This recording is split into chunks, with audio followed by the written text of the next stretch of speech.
Credit Suisse faces fresh trouble. Over the weekend, a group of media outlets published the results of a probe into leaked data on thousands of the bank's accounts.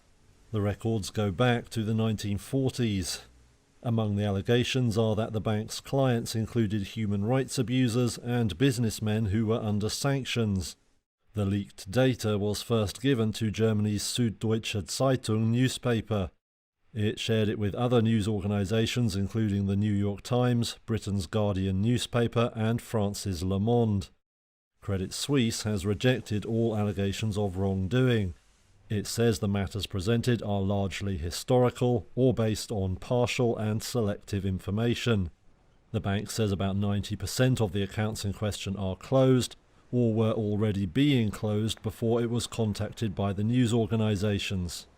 Of those that remain, Credit Suisse says it is confident it's done all appropriate checks. However, Switzerland's financial watchdog says it's contacted the bank over the allegations. And it's just the latest headache for the lender, which has faced a string of scandals. Credit Suisse shares were down around 2% by mid-morning Monday. Global stocks tumbled and oil prices surged on Tuesday after Russia ordered troops into eastern Ukraine. The biggest index of Asian markets slid more than 2%, with declines in China and Hong Kong. Japan's Nikkei slid as much as 2.5%, while US futures also stumbled. In contrast, oil prices surged over fears Russia's energy exports could get disrupted.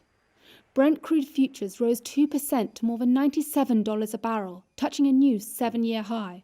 In currency markets, the Russian ruble briefly hit an 18-month low, while safe haven currencies like Japan's yen rallied.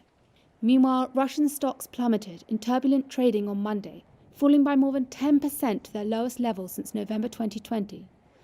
The drop followed President Vladimir Putin's move to recognize 2 breakaway regions in eastern Ukraine as independent. He then ordered the Russian army to launch what Moscow called a peacekeeping operation into the area. Washington and European capitals have condemned Russia's actions, vowing new sanctions. However, a Biden administration official said Russia's move did not as yet constitute a further invasion that would trigger a broader sanctions package. Donald Trump's new social media venture, Truth Social, launched late Sunday in Apple's App Store, potentially marking the former president's return to social media after he was banned from several platforms last year. It was the top free app available on the App Store early Monday, automatically downloaded to Apple devices of users who had pre-ordered the app.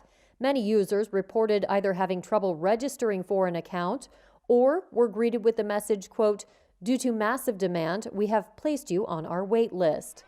Trump was banned from Twitter, Facebook, and YouTube following the January 6, 2021 attack on the U.S. Capitol by his supporters after he was accused of posting messages inciting violence. The venture is backed by Trump Media and Technology Group, led by former U.S. Representative Devin Nunes.